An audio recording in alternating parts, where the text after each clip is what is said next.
Okay, Shalom Akim, Kahala Imna, Yaha Bashim Yasha Bashir Kodash, and double honors to the greatest of the apostles. Thou the Alpha, the Yasha for the strength in order to make this video, and Shalom once more, man. It's the brother Ratazar Racha Chalawaya, which means will, spirit, praise Yahweh, quite literally. You know, will in terms of Yahweh's will, and Racha meaning spirit, and Chalawaya meaning praise Yahweh.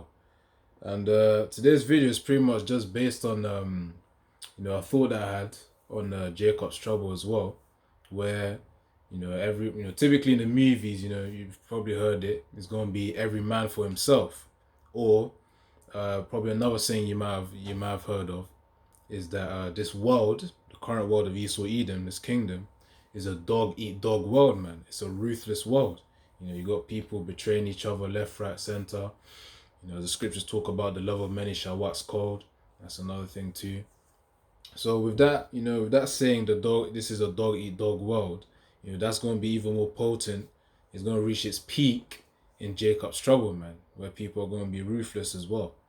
I'm gonna bring out some precepts as well. I'm just gonna get straight to the point. It might be a short video, it might be a long video, but depends how the spirit rolls. But really, as I said, this one I'm just gonna get straight to the point of this one, man. If I bring out examples, then I bring out examples. So yeah, man. The point is, it's a dog eat dog out world.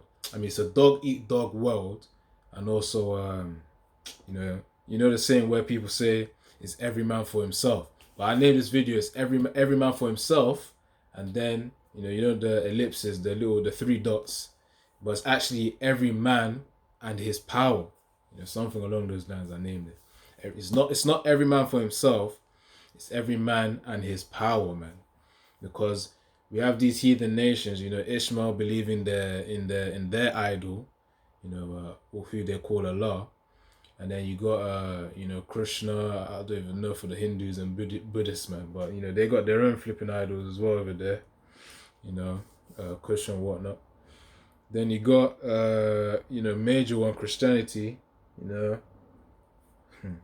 Where people are deluded to follow so-called Jesus Christ and God, which obviously God isn't the name of the Most High, and Jesus Christ isn't the name of our Messiah, man. Our Messiah being the Messiah of Israel, more specifically for the elect of Yahweh Bashim Yahushai, the 144,000 mentioned in Revelation 14.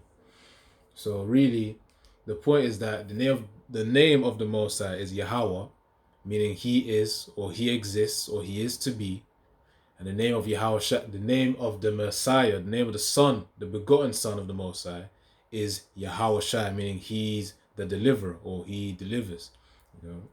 Going on that line, He's the deliverer. So the point is, Yahweh, Yahweh Shai are the true names, and what the Christian church calls God and Jesus Christ, thinking that they can cast out demons just in those names. Those are delusions, man. Even with the flipping there's other churches where, I don't know if you've heard of the documentary. If you search it like BBC News, TB Joshua, there's like a 5-part or 3-part. It's in multiple parts. I can't remember how many parts, but it's in multiple parts where they expose I'm gonna just call it the weird nature of TB Joshua, man, in these churches where he was the typical, you see on TV, the pastor then touches the person's forehead and then pushes them down or something like that. And then, for women, they start shaking on the ground. Which really, all of that is still a delusion anyways, because he's casting out flipping demons in the name of Jesus Christ. Which that ain't nothing, man. Demons are just flipping temporarily leaving their vessels anyways, man. And another demon will just come in anyways. Unless you have the names Yahweh, Yahweh Shai, you can't really say that you're saved, which is what the Christians claim anyways. Many false Christs. Anyways, let me get into this, because I said the topic today was every man for himself, but it's actually every man and his power. Everyone and their belief. We're going to see in that day, okay, cool. Who's the real power now? That's essentially what I'm trying to say. The same way there was an account on Elijah as well, which I think he went with another nation where I think they were pretty much trying to choose whose power is real, man. They were serving idols, Elijah was serving Yahweh.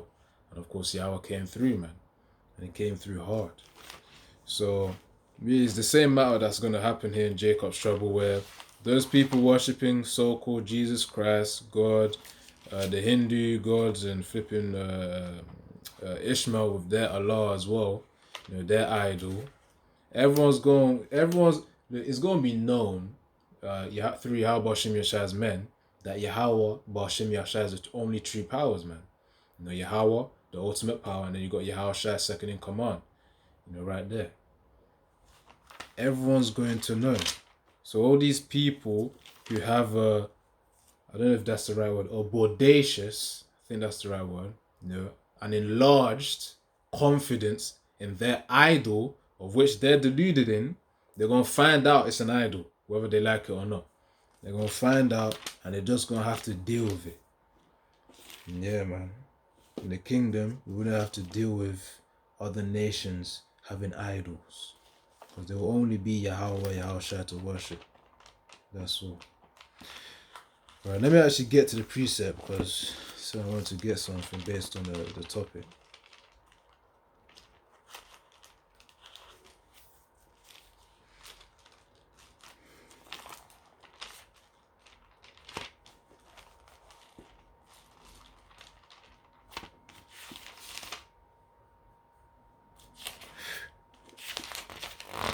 Every man for himself? Nope. It's every man and his power. Because really, we're just vessels walking upon earth. Demons be entering into vessels, manipulating them, which is all by the ordaining of the Yahweh Bashim Yahushua. Then you got other vessels, which are chosen by Yahweh Bashim Yahushua, who inherit Harachah Kodash, which Yahweh Shai sent upon his men, upon the prophets.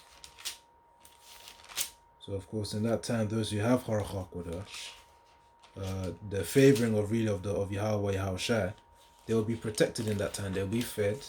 We can get into Job and whatnot. But I wanted to get this first. Now I'll get us some other precepts after.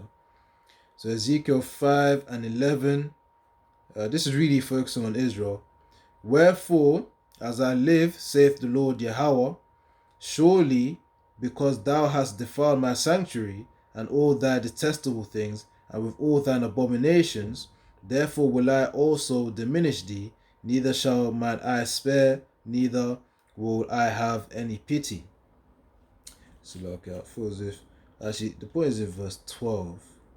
Let me read it again, and I'm going to read verse 12. So, Ezekiel 5 and 11, wherefore as I live with Yahweh, with the Lord Yahweh, surely because thou hast defiled my sanctuary and with all thy detestable things. So of course, Israel getting into abominations. And with all thine abominations, therefore will I also diminish thee, neither shall mine eye spare, neither will I have any pity. So of course the punishment is coming. Now verse 12. A third part of thee shall die with pestilence. All of this is going to happen during Jacob's trouble, even more so than it is right now. Jacob already got deleted by the Jews during 2020, 2021, 2022. Depending on what country you're in, the Jews came around like 2021, 2022. So, let me continue. A third part of thee, so Ezekiel 5 and 12, a third part of thee shall die with the pestilence, and with famine shall they be consumed in the midst of thee. Famine is going to affect people. And a third part shall fall by the sword round about thee, and I will scatter a third part into all the winds, and I will draw out a sword after them. So of course, Yahweh Shem Yashai will also use Esau as well to deal with these so-called Negroes, Latinos, and Native American Indians, man, which are the true Israelites, not Amalek today, man, not those who dwell in Israel right now in that land. The real Israelites are the Negroes, Latinos, Native American Indians. That's a topic for another day as well. But the point is, because they match up with the curses of Deuteronomy 28. Another easy identifier of who the real Israelites are. Again, Negroes, Latinos, Native American Indians, and these same people of whom have been going into abominations, idol worship, provoking Yahweh Yahushua to jealousy. They're gonna get those pestilences. You're gonna get the famine. Then they're gonna get the sword as well, which Yahweh Shemashah will use Esau, with martial law, and all those troops as well, to get to those to get to the so-called Negroes, Latinos, and Native American Indians. And I say so-called because those are just terms, those are just temporary labels because of the time that we're in right now. Because really, we ought to be called Israelites, but we're unknown to the world. Until Yahushua comes back and sets everything in order, before we're then going to be really known as Israel. He is the Prince of the Power. So yeah, that's what's coming to Jacob's trouble, man. Or that's going to be the build-up to Jacob's trouble. That's going to be quite prominent. Pestilence, famine, sword. So yeah, that's pretty much the point right there. So when the pestilence, famine, and sword comes, that pretty much be a major test, man. I'm trying to think of a name how to call it, because you know what, if you mention the name of the V, or the demic pan, reversing the demic pan, then the thing is later on, like 2 years time or 3 years, they may just shut down the video, like give you a strike, left, right, center. But with the next one coming, which brothers are saying it ought to be a cyber attack, or a combination of things, that the satellite grid being put down. There's a lot of things that's been said, man. UK article on Daily Mail was talking about prepping for 3 days, which really 3 days ain't gonna be nothing anyways. But of course, the point is that it's through Yahweh Shem Yahushai, who's our power. We have our confidence in him to look after us too, But of course, you can prepare a little bit, but don't let your salvation lie upon it, man. Because I remember watching some video of a guy, and on YouTube, and he was saying that if he got caught up in a lawsuit, what would happen? He'll pretty much, his reputation will pretty much be lost, and all those riches of which he has pride upon would then be lost as well. So that's really referring to man right there, man. Trusting in riches. Of course, there ain't nothing wrong with having a job or business to supply yourself, or prepping for a few days or whatever amount of prep you got. But the point is, when it's time to go, you gotta just ditch that. That's the point. The point is to have that spirit of detachment upon these vanities of the earth. Because I made videos in the past on believing that you'll be able to be provided the power, to spiritual power, to get food out of nothing, from the air. I mean, to produce food from the spiritual power, form the bowl, form the food, form the fruit. In that day, you could also I could also guide you to a place where there's an abundance of food, man, by another prepper. There's a whole load of them everywhere, man, scattered across countries. But anyways, let me get to the point.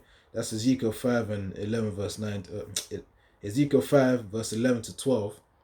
And of course, with the pestilence, famine, and sword, these things here will be used as a true test to see who's got faith in their idols, or who got faith in Yahweh Shem Yahushai. The reason why I'm laughing is because, those who do have their faith in idols, they're not going to be saved anyways, man. That's when Yahweh Shem Yahushai is going to go cold with the delusions. It's like, all right, wake up to reality. Anyways, so that's Ezekiel 5 and 11. I'm trying to think what was the next precept I was going to get.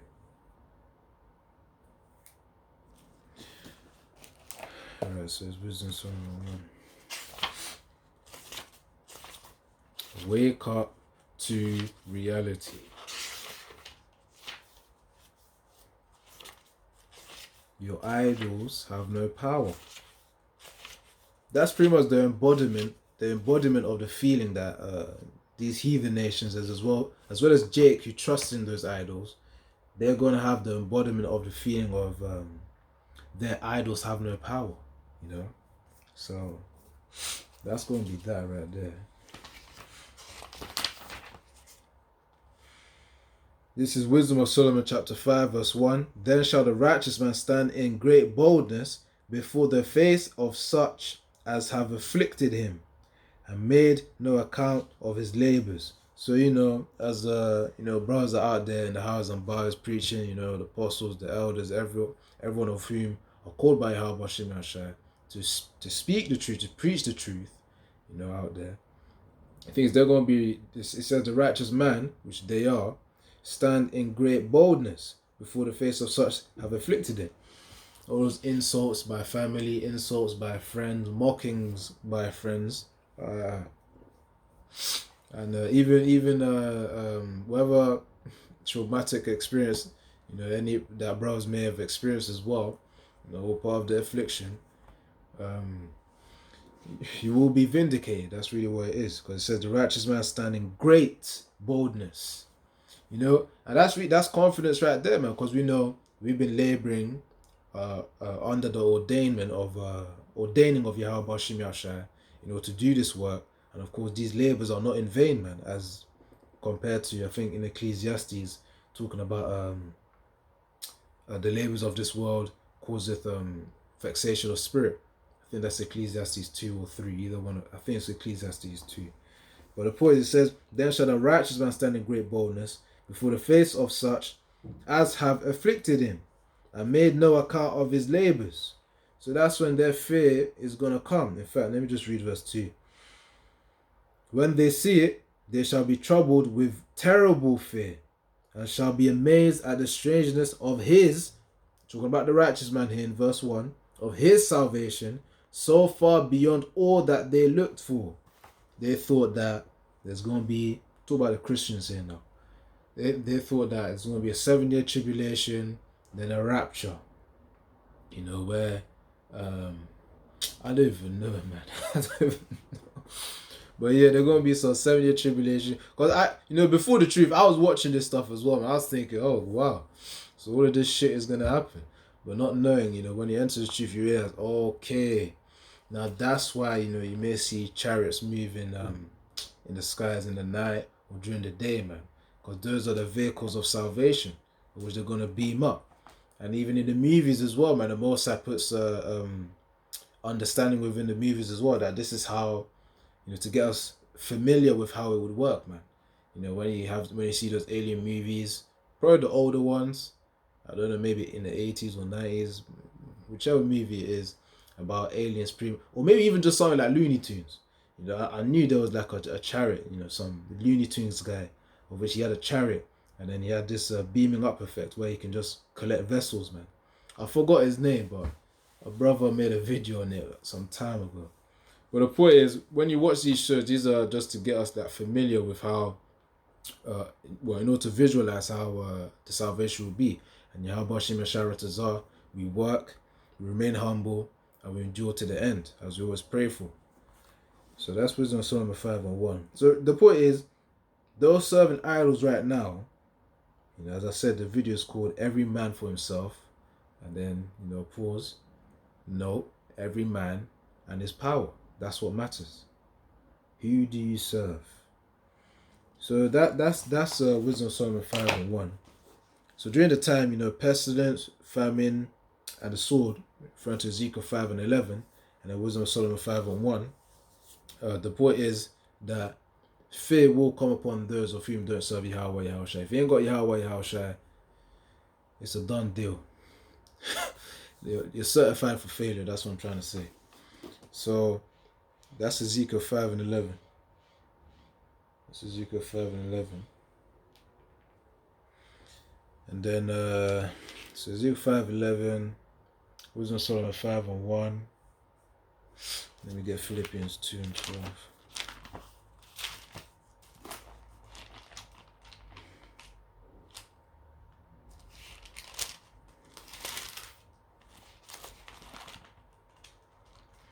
Every man for himself. No, it's every man and his power. Every man and his power.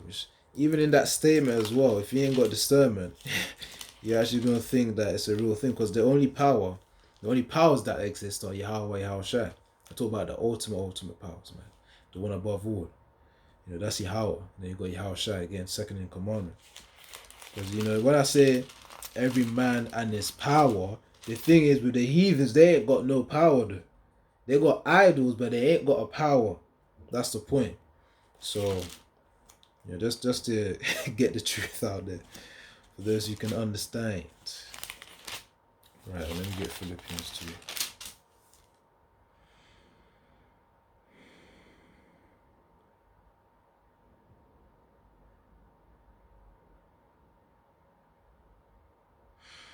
This is Philippians 2 and 12. Wherefore, my beloved, as ye have always obeyed, not as in my presence only, but now much more in my absence, work out your own salvation with fear and trembling. So that's the part of the labors referencing Wisdom of Solomon 5:01, which will allow us to stand up in great boldness against the heathens, man. Those who afflicted us, as the precept says. So of course it says, work out your own salvation with fear and trembling. So we've got to be working out here. And the point is, as we're laboring here, we're not laboring in vain, because as we labor as well, our confidence also increases in Yahweh Yahushua too.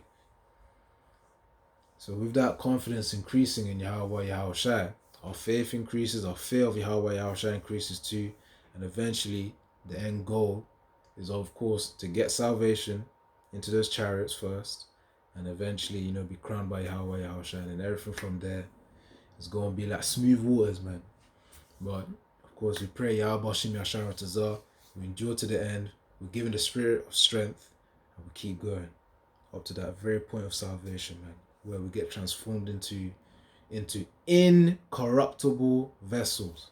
2 Corinthians 15. Or the 1 Corinthians. Let me just check quickly. 2 Corinthians, yeah.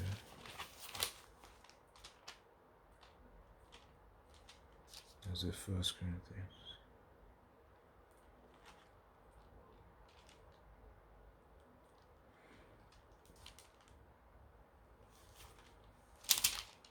Yeah, she's 1 Corinthians 15, yeah.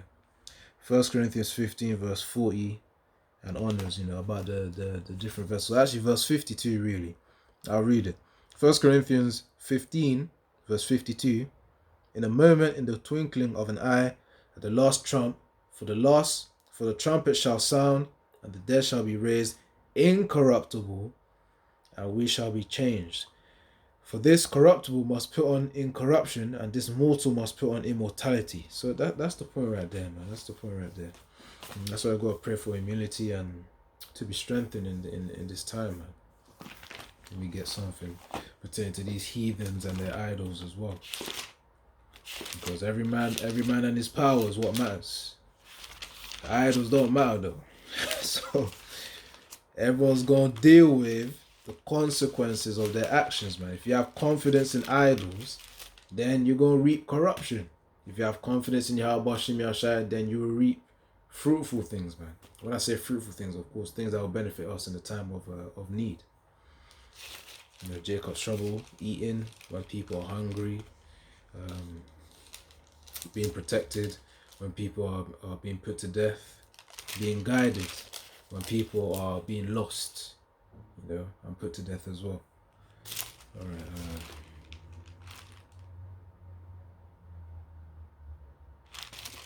so I read 1 Corinthians. Okay, let me get this here.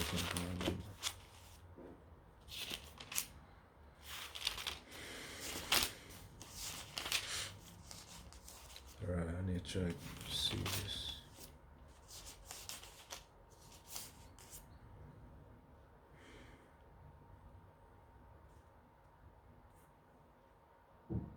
This is Psalms 96 and 5.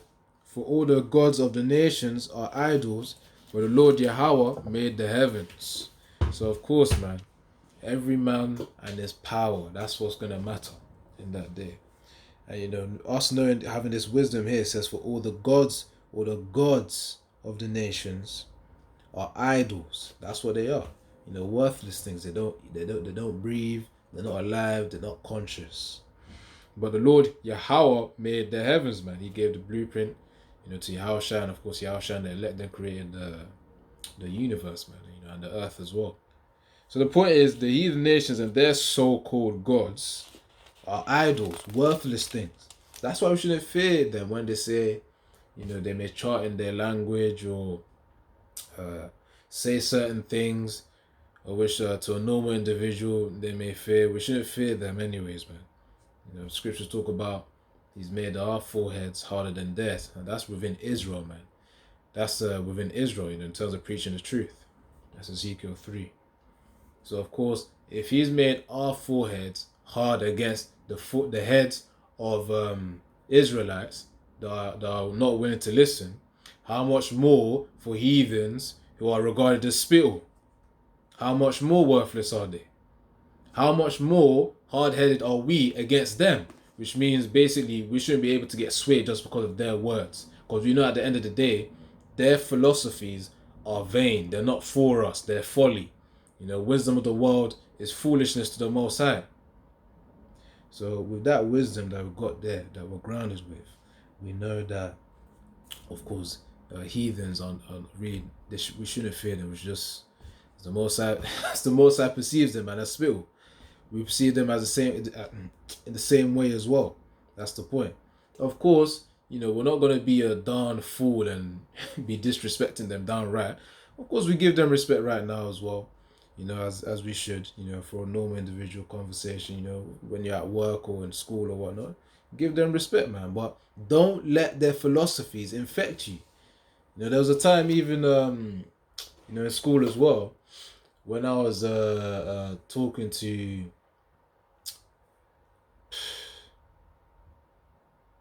I don't even know. Normally, I just group them into I just group Muslims into like that Ishmaelite area. I know there's obviously certain sects, but sects in terms of like sectors.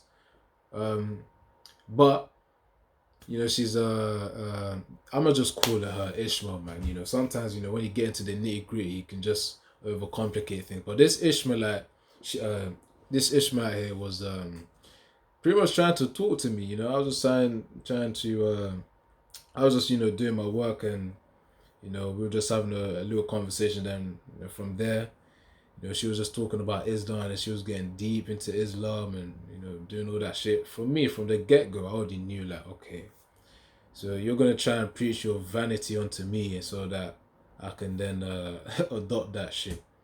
Because for that as well, typically, when the scriptures say many have run out their wits for women as well, I had that in mind too, because people actually convert religions for love as well. I had that in mind, so I was thinking, nope, no matter how hard you try, that ain't gonna work. I was just respectful of her, like, oh, okay, all right, oh, okay, interesting, tell me more. Let her ramble on. That's what I was doing. So really, that's really the attitude that you gotta have with these other guys, man, other heathen nations, where they may be talking about their philosophy. The thing is, we're not supposed to be swayed by that stuff, because we know its vanity is worthless. It's nothing to us. That's the point. Again, Psalms 96 verse 5. For all the gods of the nations are idols, but Yahweh made the heavens. That's the point. Can't be flipping swayed by love, nor the philosophies of this world as well. So that was just a little testimony right there. But the point is, the thing is, we gotta be rooted in Yahweh, so that our confidence is increased, our fear increases, our faith increases, to the point where, again, our hard-headedness in the scriptures, our hard-headedness in the truth, which really is being fully persuaded in your mind anyways, our hard-headedness in this truth, rock solid, grounded, is what actually keeps us, really through Yahweh, who strengthens us, what actually keeps these philosophies away from infecting our minds, man. Rock solid, man. You just flipping. They can't penetrate through, man. They can't go through your head. They can't go through your spirit, because you're grounded in the scriptures. That's why Psalms 119 verse 4 talks about meditating upon the precepts diligently, because they help to reinforce our groundedness, if that's even a word, our stability in this truth. Wisdom and knowledge shall be the stability of thine times. Thinking what precept. I was pretty much mentioning precepts there, but let me actually, there was something else I was gonna bring up too. So that's Psalms 96 verse 5. Damn. Let's see. I may have to check my notes again.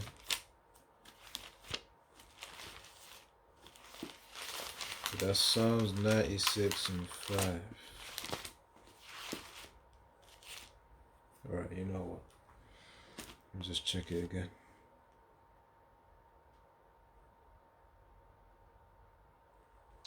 Okay, cool. Alright, so Proverbs, yeah. Proverbs 3 and 26.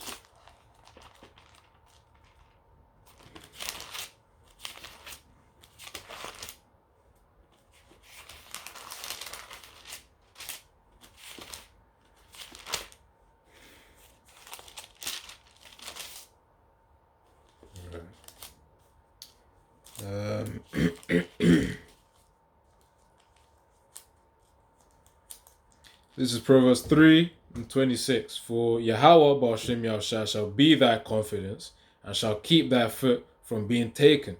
So he's the one who's going to guide our footsteps, man. Quite literally as well in Jacob's trouble. And also spiritually even more so. You know, with knowing what to decide to do, knowing where to go, just knowing what to do ahead of time as well. All three, Yahweh Ba'ashem Yahushua puts it within our spirit, man. So yeah, as it says, for the Lord Yahweh Ba'ashem Yahushua shall be thy confidence. When you have confidence in something, it takes faith, man. You really believe that you got support from that thing. You know, there's a certainty to it. And having confidence, really, you know, downright simply in a simple definition, is really just having that. Of course, I'm not getting this from Google, but it's really just having that certain faith, man. That's it. You just know it's gonna happen. You know Yahweh Ba'ashem Yahushua is gonna back you. And that's through, you know, our labors that He's commanded us to do. Of course, we're not saved by our works, but we do it in order to increase our fear, and we're commanded to do it anyways. So we gotta do so. But it's through the mercy and grace of Yahweh Yahushua, that's how our confidence is going to be built up. And then, of course, thing it says, and shall keep thy foot from being taken. So, really, instead of us going to a path of destruction, Yahweh Ba'ashem Yahushua will give us, will guide us in a path of which will keep us safe. Yahweh Ba'ashem Yahushua in the time before salvation even comes, during Jacob's trouble, when we are going to need it. So let me get one more precept. Because again, the topic is it's going to be every man and his power.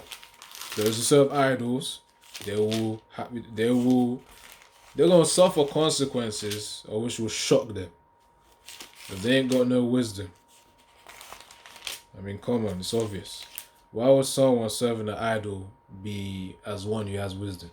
And the scriptures talk about the wisdom of the world is foolishness to the Most High. So then again, only through the fear and the faith in Yahweh Yahushua are we actually, you know, beginning to have wisdom. You know, to navigate through Jacob's trouble in this time to come, and all these pestilences, famines, and swords, man. You know, through Esau. Really, it's Yahweh Ba'ashem Yahushua controlling Esau on the left-hand side. But yeah, that's the point. So let me get Proverbs. Let me get this final precept, then I'm gonna close out.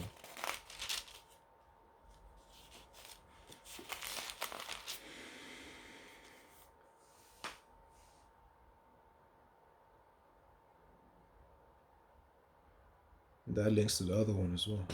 So Proverbs 25 and 19, confidence in an unfaithful man in time of trouble is like a broken tooth and a foot out of joint. So that shows you, right? That's why I was saying last time, man. Obviously, it's all through the spirit, though. I was saying with Proverbs 3 and 26 about I might have to get it again just to get reference. Verse 3 and 26 saying, for the Lord shall be thy confidence and shall keep thy foot from being taken. And I said that faith is required. Fear and faith on Yahweh Yahushua is required in order to uplift our confidence in Him, man. Then you got here Proverbs 25 and 19, confidence in an unfaithful man, which means faith is required to actually have confidence, man. As I said in some other video, the ultimate level of faith that a person can have is to just know it's going to happen.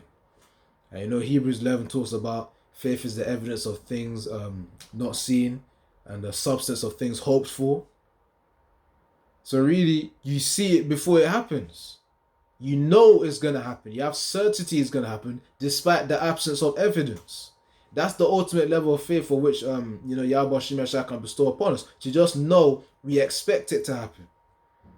And of course, prior to that confidence being built as well, it's through our labors, our fear increasing, our faith increasing in Yahweh Yahushua. So that's why it says here, Proverbs 25:19, confidence in an unfaithful man in time of trouble. Ezekiel 5:11, pestilence, famine, sword. 5:12, Salakia. In time of trouble is like a broken tooth and a foot out of joint.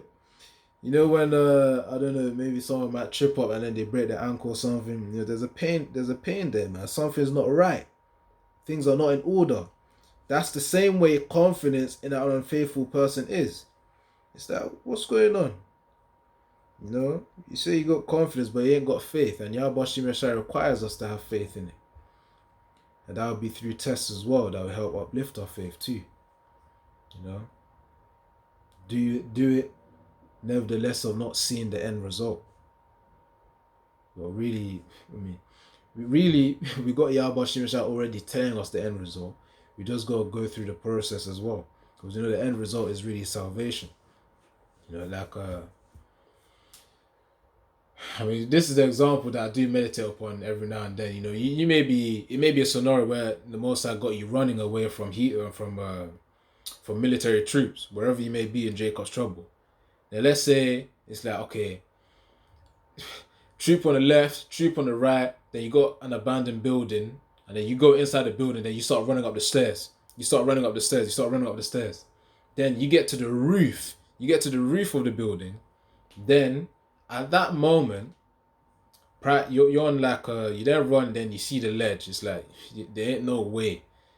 There ain't nothing that's gonna happen right now. In that moment there, this is when true belief, this is just one example out of many.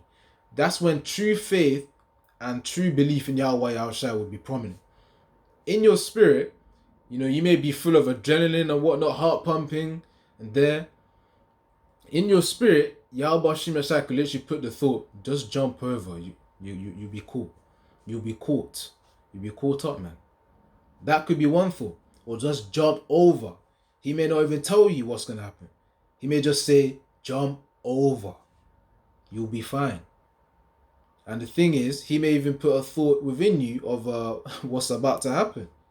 That could be the moment where, boom, he turns up the spiritual power, man. You annihilate the dark enemies. Or you jump over, and then it's like, what's it called? Kind of like Hancock. That's that movie there with what's his name? Forgot his name, man.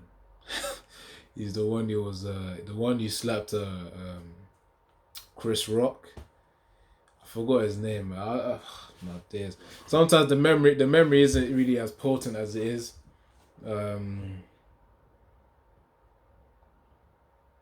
But anyways, man. And I don't know how I can forget this, man. Anyways, Salakia, but that character there that who acted in Hancock, he's in one of the latest Bad Boys movies, part 4. I don't know how that name escaped me. Anyways, but the point is, begins with the test. That ultimate level of faith, that ultimate test of faith, which really is the mark of the beast, but that's going to be a high level of faith where the Most High puts a thought, jump over the building and you'll be fine. That could be a moment where you get granted spiritual power. Angels could